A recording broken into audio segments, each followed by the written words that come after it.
In this video, I'm going to go over the 5.0 Chem final exam practice quiz that covers gases. So in this first question, it says if pressure of a gas is doubled, what happens to the volume? Assume temperature is held constant.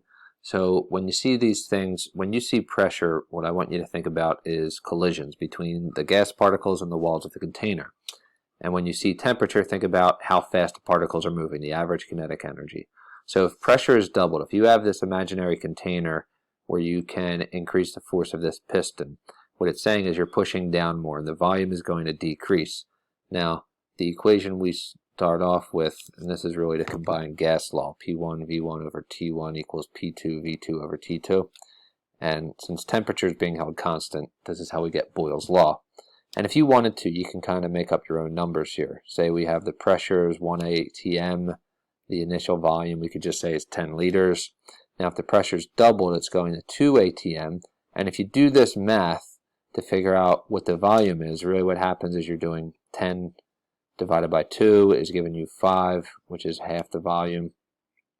So you can always just make up your own numbers. Remember, pressure and volume have an inverse relationship. Now, temperature and volume, which is what this next question is, they have a direct relationship. So if you increase the speed the particles are moving, if you're going to maintain the same number of collisions, the only way that can happen is if the volume also increases. If the gas particles have more room to move around before colliding with the walls of the container, because they're going to be moving faster. So to maintain the number of collisions, they have to have more space to move before they hit the walls of the container. So volume and temperature have a direct relationship. The next question. Volume of a helium balloon is 2.9 liters at 91.2 kilopascals. So I'm going to start labeling this. The 2.9 is a volume, 91.2 kilopascals is the first pressure. They want to know the volume. So V2 is unknown and standard pressure is P2.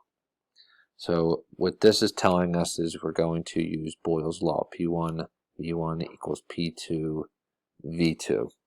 And when we do this, what's going on is we can just start plugging these numbers in.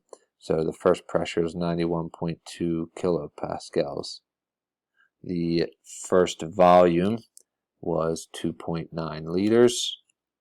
The next pressure, all it says is standard pressure, and since we're working with kilopascals, I'll use standard pressure in kilopascals. Might as well make it easy. And what it wants us to do is solve for V2. So what I would do on the calculator is this 91.2 times 2.9. You get an answer, divide it by 101.325, and then that will give you your overall answer of 2.6 liters, since the kilopascals will cancel out.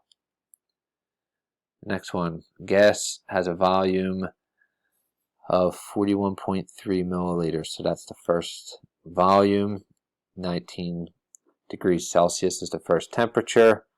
It's asking us for T2 and it's giving us V2. Now there's a couple things wrong with this problem. The volume are in different units, so we'll have to address that. And this first temperature is in degrees Celsius, and we have to get that in the Kelvin. And to do that, you add 273. And that gives you an initial temperature of 292 Kelvin. You have to convert these to Kelvin. And we're working with Charles' law. V1 over T1 equals V2 over T2. And we can start plugging in some numbers here. So the first volume is 41.3 milliliters. The first temperature was 292 Kelvin. Now, what I'm going to do is just convert this 0.121 liters into milliliters. So that's 121 milliliters because we need those units to be the same. It doesn't matter which one you pick. I just went with both in milliliters. And we're solving for T2. So what I would do first is this left-hand side, 41.3 divided by 292. And that gives you something like 0.141438 and a whole bunch of numbers after that. And that equals 121 milliliters over T2. And really what happens is those things will end up switching places, the T2 and the 0.141438. So on your calculator, what you're going to do is 121 milliliters divided by this 0.141438, and the milliliters will cancel out. The only units you'll have left is Kelvin. And since the problem doesn't say anything about changing it back to Celsius, we could leave it in Kelvin. And what you get is 855 Kelvin, which is this one right here.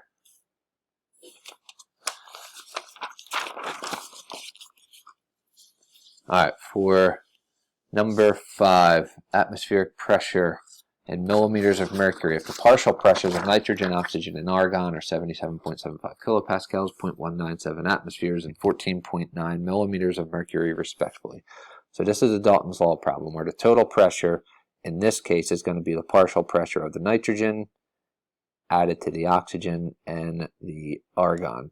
But what we need them in is millimeters of mercury. And this first one is in kilopascals. So what we have to do is convert that to millimeters of mercury. So you put kilopascals on the bottom, millimeters of mercury up top. It's 101.325 kilopascals for 760 millimeters of mercury. You do that math and you get 583.2 millimeters of mercury. I am matching the significant digits. There's 4 here, so I have that as 4. The next one, 0.197 atmospheres. We're going to do the same general idea, just now we put 1 atmosphere on the bottom. It's still 760 millimeters of mercury up top.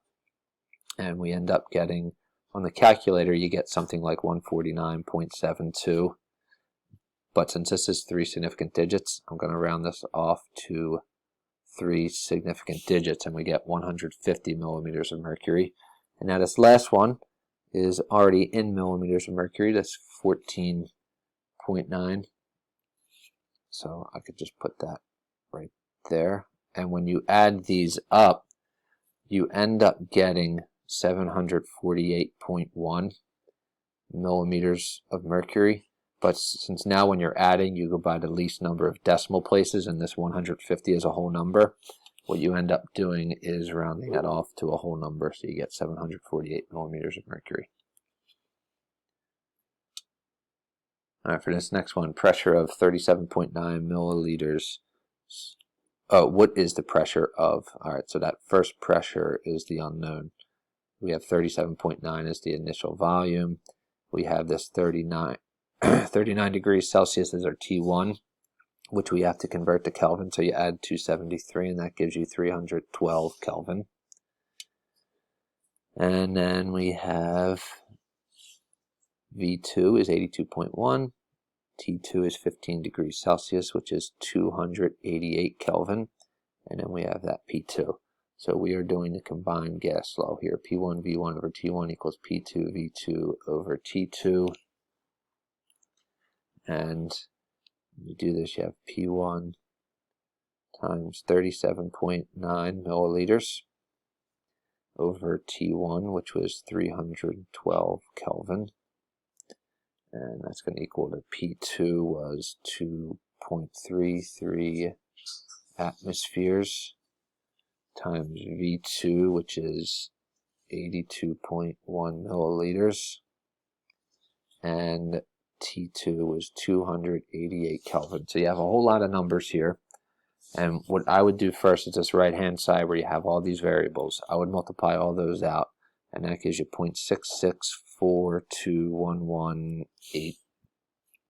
And now what I would do on the calculator is when this is still in the calculator, and you probably have more numbers after that, I would multiply by 312, divide by 37.9, and then that will give you your answer of 5.47 atmospheres. And remember, write in the units in the problem, because now you'll see that the milliliters will cancel out and the Kelvin will cancel out, and the only thing you'll be left with is atmospheres.